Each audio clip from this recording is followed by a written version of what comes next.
किशोर ने 2014 में जब मोदी पहली बार प्रधानमंत्री बने उस समय उन्होंने हेल्प किया था कैंपेनिंग में। वेस्ट बंगाल में ममता बनर्जी जब मुख्यमंत्री बनी थी उस समय भी उन्होंने काफ़ी कैंपेनिंग के दौरान अपनी स्ट्रैटेजी लगाई थी। ये काफ़ी पॉपुलर सवाल है कि क्या वो अगले केजरीवाल हैं? आप सुबह उठ के कोई पार्टी आएगा और सरकार बनाएगा, कौन कराएगा? कांग्रेस का क्या रोल रहने वाला है इस इलेक्शन में?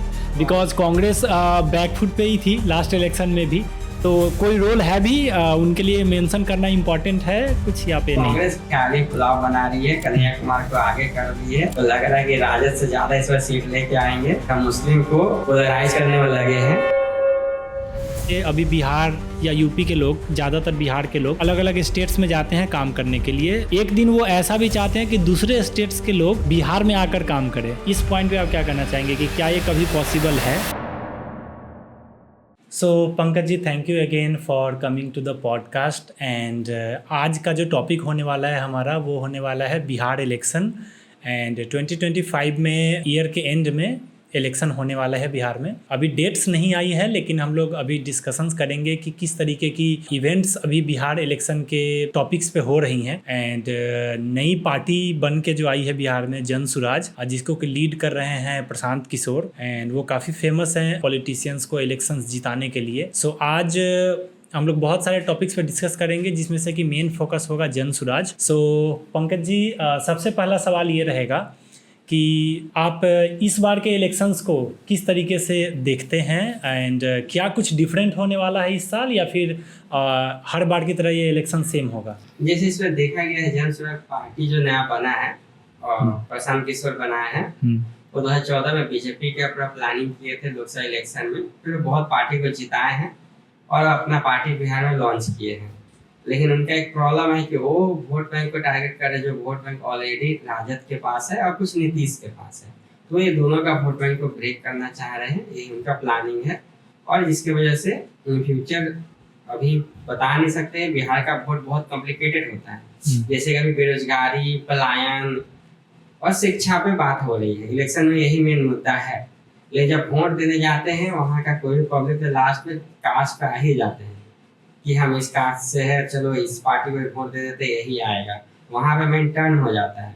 तो क्या करेंगे प्रशांत किशोर, तो रिजल्ट आने के बाद ही पता चलेगा। लेकिन बिहार का बहुत ही कॉम्प्लिकेटेड है, कितना भी इशू होगा लास्ट में कास्ट पे आ ही जाते हैं। तो इस बार अगर हम लोग सीटों की बात करते हैं, क्योंकि बिहार की जो जनरली वहाँ पे लिटरेसी रेट काफ़ी कम है, तो जिस तरीके की बात प्रशांत किशोर कर रहे हैं लोगों के सामने कि आप इस बार, जब अपने पिछले इलेक्शंस में आपने जो भी वोट दिया है, आपने अपने बच्चों के लिए वोट नहीं दिया है, आपने रोजगार के लिए वोट नहीं दिया है, आपने जाति के नाम पर वोट दिया है, ये प्रशांत किशोर मीटिंग्स में कह रहे हैं लोगों के सामने। तो क्या बिहार की जनता उनके इस बात को समझेगी, या फिर वो अगेन फिर से यहाँ पे कास्ट वाला जो भी सिस्टम है वो दोबारा से इंप्लीमेंट हो जाएगा? क्या वो 70-80 सीट ला सकते हैं? ये काफी अर्ली होगा कहना, बट फिर भी आपका क्या एनालिसिस करता है इस पे? मेरा इस पे यही, कोई भी न्यू पार्टी बनता है, एक एक्सेप्शनल है आम आदमी पार्टी, जो फर्स्ट टाइम बना 28 सीट लेके आया फर्स्ट इलेक्शन में, फिर गवर्नमेंट डिसॉल्व किया, फिर सेकंड टाइम में 68 सीट लेकर आए थे, 67 है, तो बहुत ही मेजोरिटी मिला था। आज तक इंडिया का इतिहास में पॉलिटिकल पार्टी में इतना नहीं मिला है। जन सुराज जहाँ पे पॉलिटिक्स कर रहे हो बिहार है, इनको समझना चाहिए, दिल्ली नहीं है। वहाँ 2 करोड़ पॉपुलेशन है, यहाँ आपको 13 करोड़ पॉपुलेशन का वोट है। यहाँ कास्ट वाइज पूरा डिवीजन है और कास्ट को पूरा यहाँ टारगेट करना पड़ता है और सबसे रणनीति बनाना पड़ता है। और इनका मेनली टारगेट है कि ये मेनली चाह रहे हैं कि राजद और जेडीयू का वोट बैंक कट करे और उसको अपना बनाए। उसके लिए वो फोकस कर रहे हैं कि नीतीश कुमार को, जिसे बोल रहे हैं उम्र हो गया है, इनसे सरकार नहीं चलने वाला है, ये कोई कारखाना नहीं लाए, यहाँ रोजगारी या पलायन नहीं रोक पाए। और तेजस्वी पर हमला कर रहे कि तेजस्वी ही क्यों सीएम बनेंगे, यादव में और कोई नहीं, और अब कोई भी बन सकता है, तेजस्वी यादव में क्यों बन सकता है, ये उनका बेसिक मुद्दा है। और ये भी कहना है कि तेजस्वी यादव या राजद है, बहुत सारे पैसा जमा कर लिए हैं, मान लीजिए रेलवे जॉब में घोटाला किए, जमीन लिखाए हैं, चारा घोटाला किए, उनके समय में जंगल राज था। तो उनका कहना कि राजद और जेडीयू आपको कुछ अच्छा विकल्प नहीं दे रहा है, मुझे मौका दीजिए, और जिससे बेरोजगारी और जो भी पलायन है उसको हम रोकेंगे और इंडस्ट्री का सेटअप करेंगे।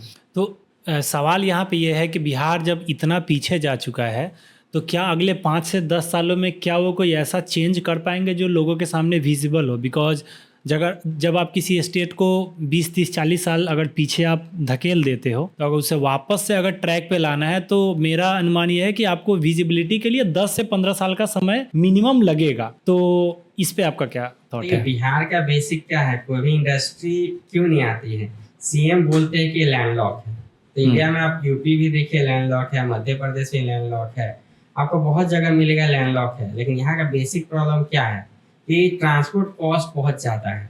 कोई अगर कंपनी यहाँ आते हैं, अपना सेटअप करते हैं, तो उनको तो अपना मटेरियल को इधर उधर ट्रांसपोर्ट करना है। तो मान के चलिए बिहार में आपको 25 रुपीज लगता है पर किलोमीटर, एक मुंबई में 10 रुपया 12 रुपया लगता है। तो ये सब कॉस्ट भी है, क्योंकि यहाँ पे हाईवे का प्रॉब्लम है और ट्रैफिक जैम बहुत लगता है। तो जब तक ट्रांसपोर्ट सिस्टम नहीं होगा तो लैंडलॉक का बहाना करने से नहीं होगा, क्योंकि यहाँ पे अब ट्रेन से भी बहुत जो कनेक्ट किया जा रहा है, गया से लेकर पूरा वेस्टर्न कॉरिडोर बन रहा है, ईस्टर्न कॉरिडोर बन रहा है डेडिकेटेड, जो सिर्फ फ्रिज का मूवमेंट ही करेगा।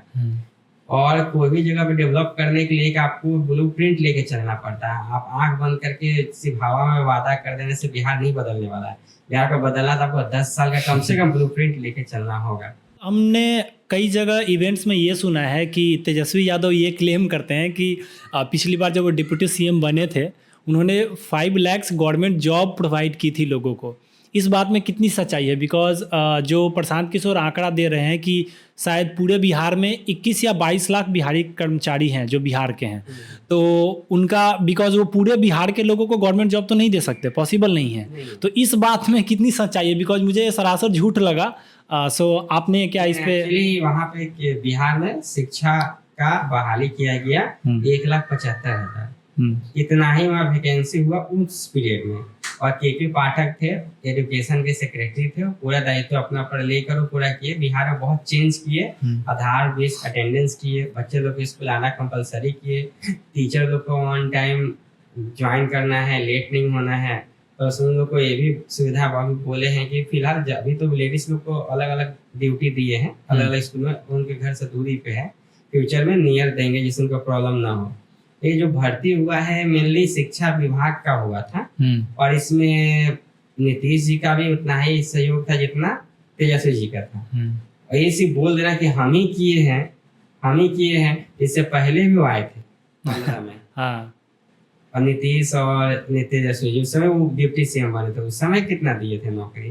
तो नौकरी हुआ है। हाँ। तो गवर्नमेंट कभी फॉर्म होता है तो एक पार्टी को नहीं बोला जाएगा, दोनों गठबंधन में तो दोनों का ही श्रेय है। इसको जॉब दिया गया और 1,75,000 टीचर लोग को दिया गया था।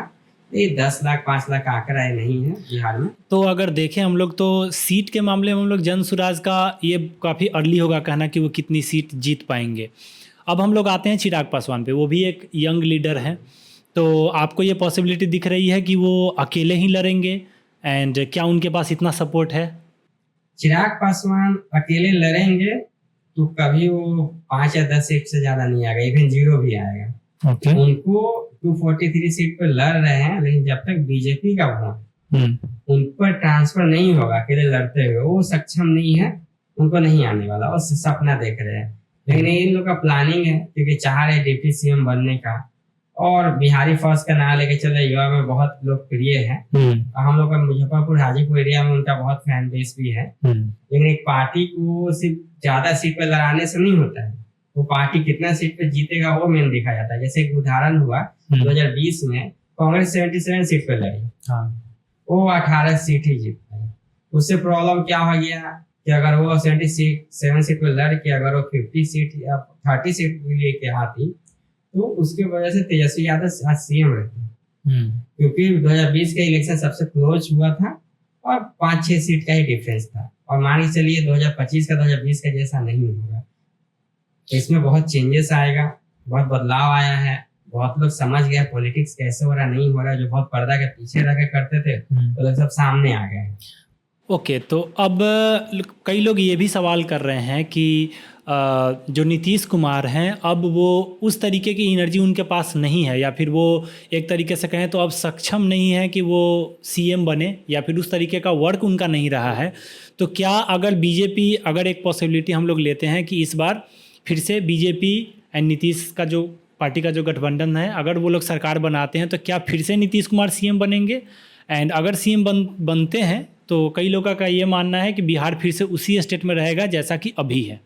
देखिए, जैसे इलेक्शन हो रहा है, एनडीए का गठबंधन है, उसमें जेडीयू है, नीतीश है, तो चेहरा नीतीश का ही रखेंगे और मोदी जी का, इसी दो पर वोट मांगा जाएगा।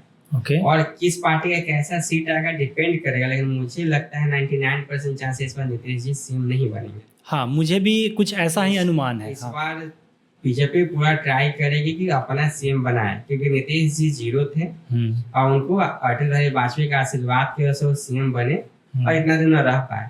और बीजेपी का सपोर्ट कम सीट आने पर उनको सीएम रखा है। आज तक कोई भी पार्टी जिससे ज्यादा सीट है उसी का सीएम बनता है, लेकिन बीजेपी इनको बनाए हैं और हर समय बीजेपी को छोड़ के गए हैं, तो बीजेपी एक्सेप्ट किया है, तो इनका है रिटर्न देगा। अगर इस बार अगर ऐसा हो, बीजेपी अगर अपने पक्ष में ज़्यादा कुछ रखती है एंड इस इलेक्शन के बाद, बिहार इलेक्शन के बाद अगर नीतीश जो है वो अगर अपना सपोर्ट खींच लेते हैं, जो कि अभी जो सेंटर में जो गवर्नमेंट है, फिर उस कैलकुलेशन को भी बीजेपी अपने दिमाग में रख रही होगी।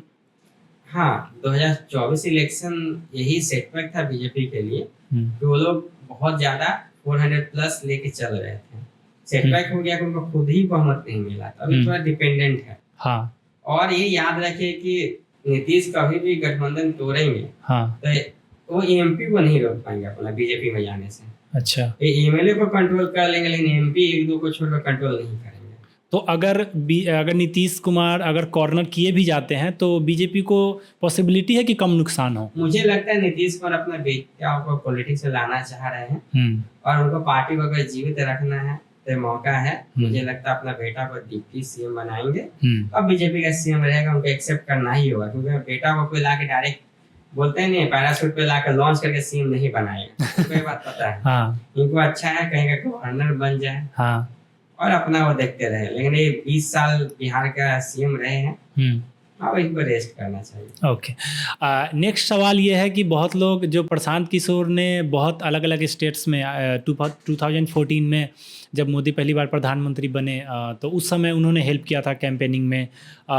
वेस्ट बंगाल में ममता बनर्जी जब मुख्यमंत्री बनी थी उस समय भी उन्होंने काफ़ी कैंपेनिंग के दौरान अपनी स्ट्रैटेजी लगाई थी। क्या ये बिहार में, ये काफ़ी पॉपुलर सवाल है कि क्या वो अगले केजरीवाल हैं? इस पे आप क्या कहना चाहेंगे? बिहार का जो पॉलिटिक्स है, आप सुबह उठ के कोई पार्टी आएगा और सरकार बनाएगा, होने वाला नहीं। हाँ, 10-15 साल लग सकता है। केजरीवाल इन द सेंस कि जिस तरीके का काम केजरीवाल ने किया, जिस तरीके का खराब वर्ड लोगों के सामने आया, उस कॉन्टेक्स्ट में मैं पूछना चाह रहा हूँ। केजरीवाल का क्या हुआ कि आंदोलन से निकली पार्टी, हाँ, जन स्वराज वो नहीं। अच्छा, प्लस केजरीवाल का काम देखिए इन लोगों को समझ में आ गया, पढ़ा लिखा भी चोरी कर ही सकते हैं। हाँ, ये इन लोगों का माइंड में रहेगा प्रशांत किशोर का वोट देने के अलावा, हाँ, देने के पहले। प्लस ये सिर्फ एडवर्टीजमेंट किए, प्रचार किए, हाँ, एक नया कोई बिल्डिंग खड़ा नहीं किया, कुछ भी एजुकेशन से लेके हेल्थ से लेके कोई भी जगह पे नहीं किए, ये सिर्फ एडवर्टीजमेंट किए कि मैं ये कर दिया वो कर दिया।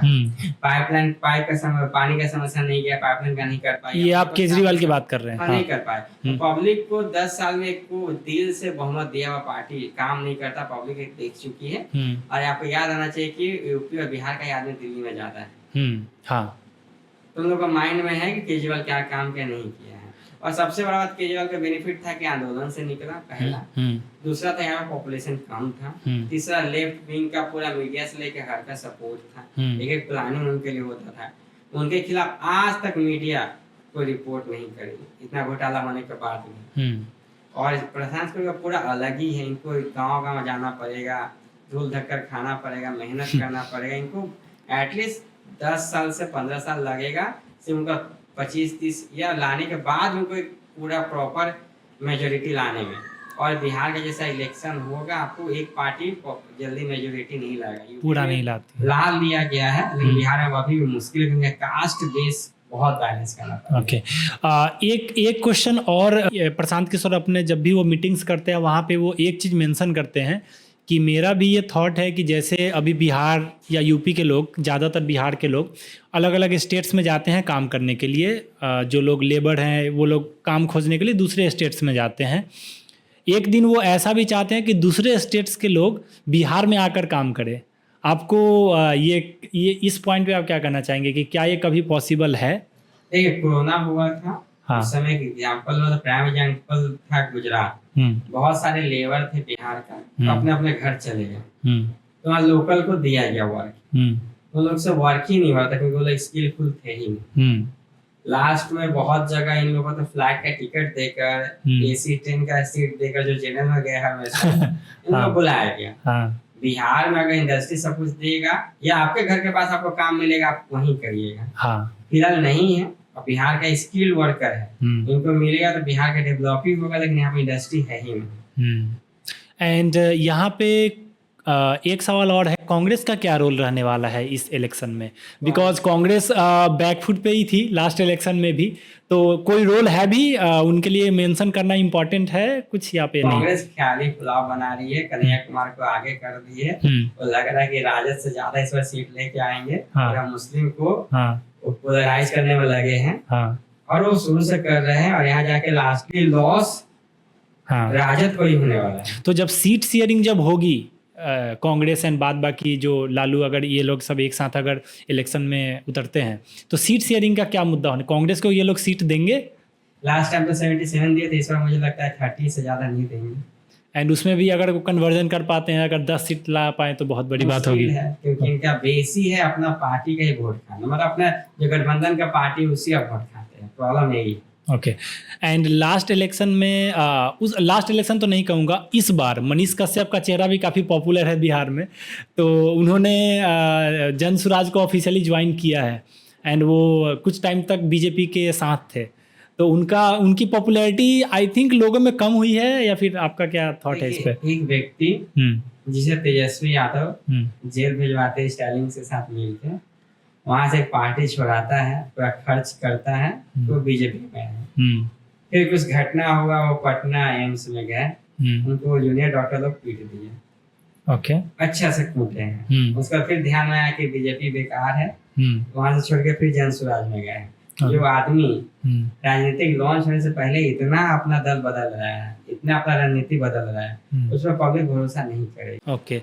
तो यहाँ पे एक और चीज़ है कि बिहार के लोग की साइकोलॉजी क्या होगी उनको लेकर के, या पूरे इलेक्शन को लेकर के? बिहार का लोग का साइकोलॉजी एक ही है, सिंपल है। सबको मालूम होना चाहिए कि मेरा कास्ट का जीतेगा, मेरा दबदबा रहेगा। इसके अलावा उन लोग का मानना वैज्ञानिक कुछ नहीं है, इसलिए कास्ट वेस्ट अभी तक टीका हुआ है।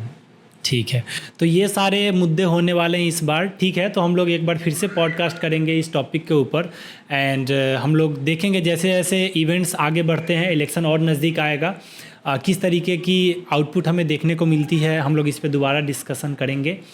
And anything from your and?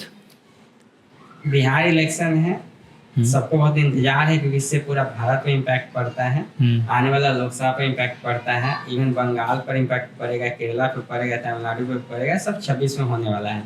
बहुत महत्वपूर्ण इलेक्शन है, पब्लिक को सोच समझ के वोट करना चाहिए। एक परिवर्तन करे जिससे जनता को भी लाभ हो, और बिहार का भी प्रोग्रेस हो। Okay, thank you sir coming for the podcast.